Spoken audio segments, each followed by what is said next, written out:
Assalamualaikum.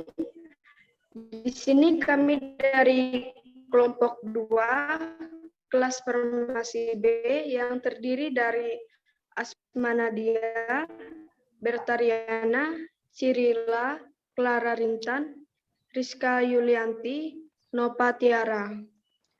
Kami akan mempresentasikan tentang enzim. Membacakan materinya yang pertama.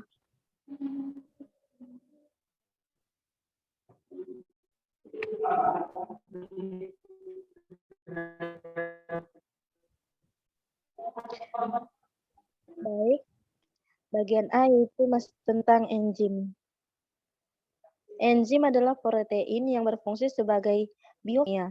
Enzim merupakan biokatalisator organik yang dihasilkan organisme hidup di dalam protoplasma yang terdiri atas protein atau suatu senyawa yang berikatan dengan protein. Disintesis dalam bentuk calon enzim. Kondisi yang tepat, misalnya disintesis dalam pankreas, diaktifkan dengan memecah salah satu peptidanya untuk membentuk enzim tripsin yang aktif. Bentuk enzim yang tidak aktif disebut zymogen. Fungsi suatu enzim adalah sebagai katalis untuk proses biokimia yang terjadi di dalam sel maupun di luar sel. Suatu enzim dapat mempercepat reaksi 110 sampai 1011 kali lebih cepat daripada apabila reaksi tersebut dilakukan tanpa katalis. Dan selanjutnya,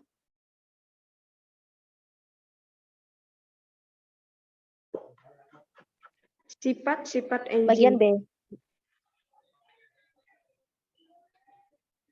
Nomor 1, enzim hanya mengubah kecepatan reaksi. Artinya, enzim tidak mengubah produk akhir yang dibentuk atau mempengaruhi keseimbangan reaksi, hanya meningkatkan laju suatu reaksi. Artinya, enzim hanya mempengaruhi substrat tertentu saja. Yang ketiga, enzim merupakan protein. Oleh karena itu, enzim memiliki sifat seperti protein, antara lain bekerja pada suhu optimum. Umumnya, pada suhu kamar, enzim akan kehilangan aktivitasnya karena pH yang terlalu asam atau basa kuat, dan pelarut organik. Selain itu, panas yang terlalu tinggi akan membuat enzim terdenaturasi sehingga tidak dapat berfungsi sebagaimana mestinya. Keempat, enzim diperlukan dalam jumlah sedikit. Sesuai dengan fungsinya, sebagai katalisator, enzim diperlukan dalam jumlah yang sedikit. Kelima, enzim bekerja secara bolak-balik. Reaksi-reaksi yang dilakukan, enzim dapat berbalik. Artinya, enzim tidak menentukan arah reaksi, tetapi hanya mempercepat laju reaksi, sehingga tercaptur senyawa menjadi senyawa-senyawa lain. Atau sebaliknya, menyusun senyawa menjadi senyawa tertentu, reaksinya dapat digambarkan sebagai berikut. Keenam, enzim dipengaruhi oleh faktor lingkungan. Faktor yang mempengaruhi kerja enzim adalah suhu pH, aktivator atau pengaktif, dan inhibitor atau penghambat, serta konsentrasi substrat. Selanjutnya akan dilanjutkan oleh Nova.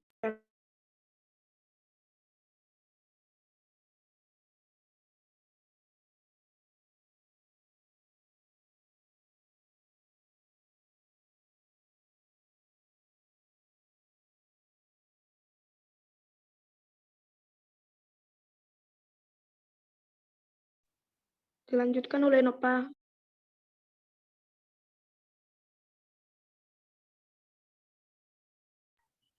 Karena terkendala di jaringan, saya serahkan kepada Cirila.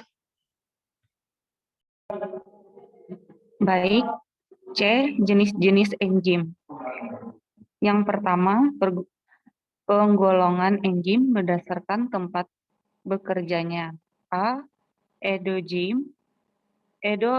Enzim disebut juga enzim intraseluler, yaitu enzim yang bekerja di dalam sel. Umumnya merupakan enzim yang digunakan untuk proses sintesis di dalam sel dan untuk pembentukan energi atau ATP yang berguna untuk proses kehidupan sel, misalnya dalam proses respirasi.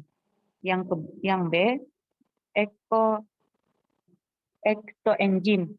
Eksoenzim disebut juga enzim ekstraseluler, yaitu enzim yang bekerjanya di luar sel. Umumnya berfungsi untuk mengencerkan substrat secara hidrolisis untuk dijadikan molekul sederhana dengan pm lebih rendah sehingga dapat masuk melewati membran sel.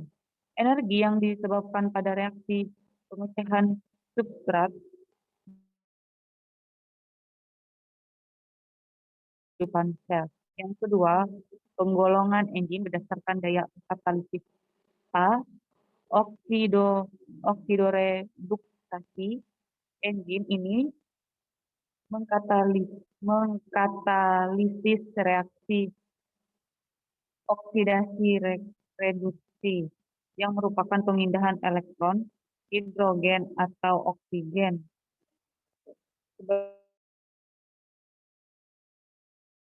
Transfer oksidase dan hidrogen. Oksidase katalase adalah ada beberapa macam enzim elektron transfer oksidase, yaitu enzim oksidase, oksigenase,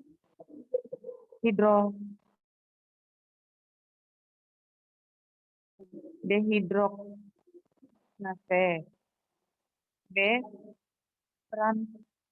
Transferase. Transferase mengkatalisis pemindahan gugusan molekul dari suatu molekul ke molekul yang lain. Sebagai contoh adalah beberapa enzim sebagai berikut. Yang pertama,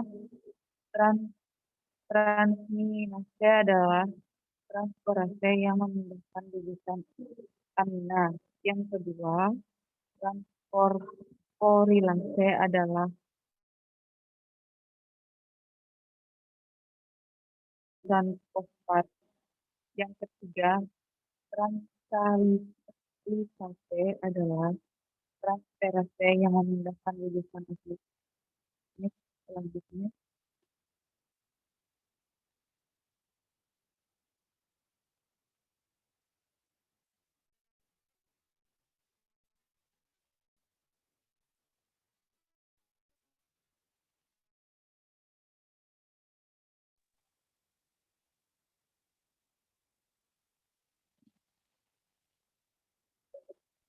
Maaf Berta, nggak ada suaranya.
Baik, di sini saya akan melanjutkan. Hidrolase. C. Hidrolase. Enzim ini mengkatalisis reaksi-reaksi hidrolisis dengan contoh enzim adalah yang pertama, karboksilesterase adalah hidrolase yang menghidrolisis gugusan ester karboksil. Yang kedua, lipase adalah hidrolase yang menghidrolisis lemak atau ester lipida. Yang ketiga, peptidase adalah hidrolase yang menghidrolisis protein dan polipeptida. D. Liase, enzim ini berfungsi untuk mengkatalisis pengambilan atau penambahan gugusan dari suatu molekul tanpa melalui proses hidrolisis. Sebagai contoh adalah yang pertama L. Malat hidrohase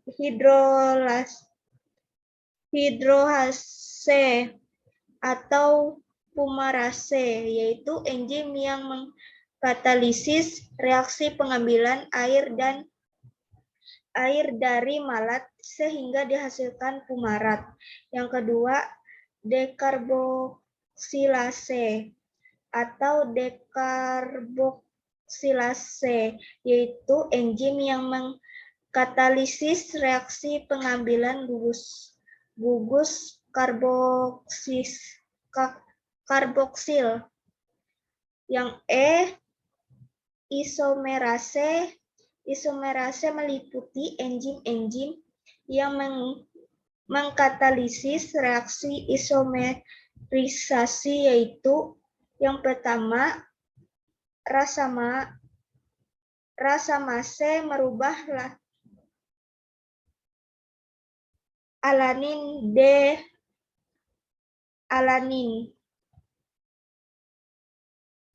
Yang kedua, epimerase merubah D-ribulosa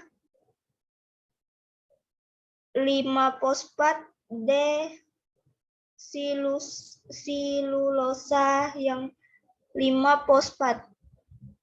4. Intramolekul ketol isomerase merubah D-gliseraldehid 3-fosfat dihidroksi aseton fosfat. Yang kelima,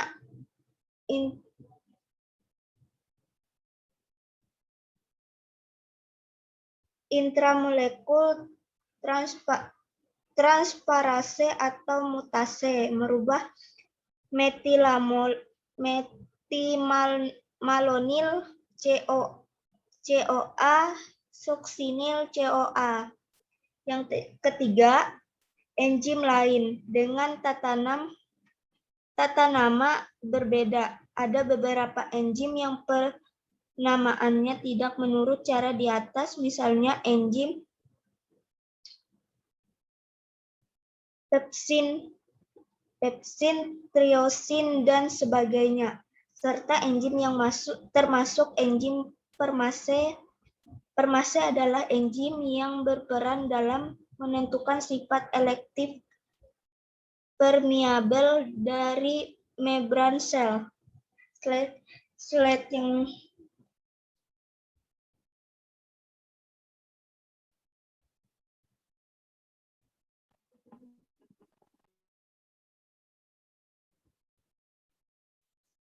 empat, penggolongan enzim berdasarkan cara terbentuknya. A. Enzim konstitutif. Di dalam sel terdapat enzim yang merupakan bagian dari susunan sel normal, sehingga enzim tersebut selalu ada umumnya dalam jumlah tetap pada sel hidup. Walaupun demikian, ada enzim yang jumlah dipengaruhi kadar substratnya. Misalnya enzim amilase, sedangkan enzim-enzim yang berperan dalam proses respirasi jumlah tidak dipengaruhi oleh kadar substratnya. B. Enzim adaptif. Perubahan lingkungan mikroba dapat menginduksi terbentuknya enzim tertentu. Induksi menyebabkan kecepatan sintesis suatu enzim dapat dirangsang sampai beberapa ribu kali. Enzim adaptif adalah enzim yang pembentuknya dirangsang oleh adanya substrat. Sebagai contoh adalah enzim beta-galaktosidasi yang dihasilkan oleh bakteri E. coli yang ditumbuhkan di dalam medium yang mengandung laktosa. Mula-mula E. coli tidak dapat menggunakan laktosa sehingga awalnya tidak nampak adanya pertumbuhan atau fase adaptasi panjang. Setelah beberapa waktu baru menampakkan pertumbuhan. Selama fase tersebut, E. coli membentuk enzim beta-galaktosidasi yang digunakan untuk merombak laktosa. Slide selanjutnya bisa dilanjutkan oleh teman saya. Apakah suara saya terdengar? Terdengar. Baik. D. Cara kerja enzim. Enzim bertindak sebagai katalis dalam organisme hidup. Enzim mengatur laju reaksi tersebut.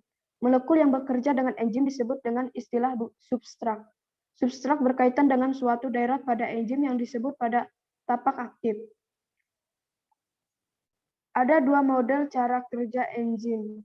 Pada model gembok dan kunci atau lock and key, situs aktif enzim dibentuk secara tepat untuk menampung substrat tertentu. Sementara di model induksi bed atau kecocokan yang terinduksi, situs aktif dan media tidak cocok satu sama lain, tetapi keduanya mengubah bentuknya agar terhubung. Faktor-faktor yang mempengaruhi cara kerja enzim. Faktor-faktor yang mempengaruhi kerja enzim yaitu temperatur, pH, konsentrasi, dan inhibitor. Temperatur. Karena enzim tersusun dari protein, maka enzim sangat peka terhadap temperatur. Temperatur yang terlalu tinggi dapat menyebabkan denaturasi protein. Temperatur terlalu rendah dapat menghambat reaksi. Pada umumnya, temperatur optimum enzim adalah 30-40 derajat Celcius. Kebanyakan enzim tidak menunjukkan reaksi jika suhu turun sampai sekitar 0 derajat Celcius. Namun, enzim tidak rusak. Jika suhu normal kembali, maka enzim akan aktif kembali. Enzim tahan pada suhu rendah, namun dapat merusaki atas suhu 500 derajat Celcius. Perubahan pH. Enzim juga sangat terpengaruh oleh pH. Perubahan pH dapat mempengaruhi perubahan asam amino kunci pada sisi aktif enzim sehingga menghalangi sisi aktif bergabung dengan substrat. pH optimumnya yang diperlukan berbeda-beda tergantung pada jenis enzimnya. Slide selanjutnya akan dibacakan oleh teman saya, Cirila.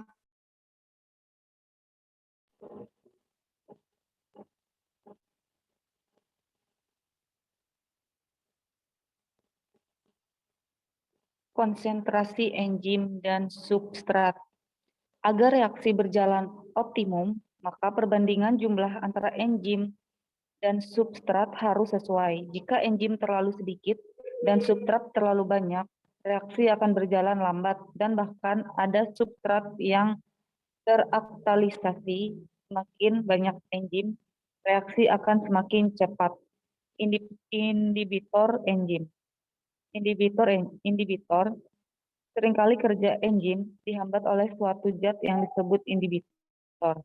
Jika inhibitor ditambahkan ke dalam campuran enzim dan substrat, kecepatan reaksi akan turun.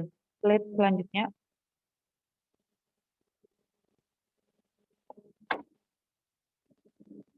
Ada dua jenis inhibitor, yaitu yang pertama inhibitor kompetitif.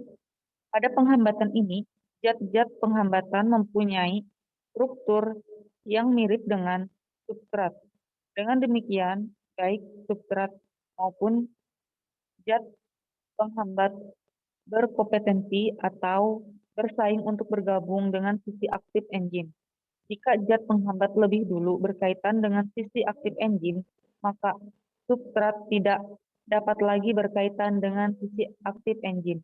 Yang kedua, indikator non-kompetitif. Pada penghambatan ini, substrat sudah tidak dapat berkaitan dengan kompleks enzim inhibitor karena sesuai aktif enzim berubah.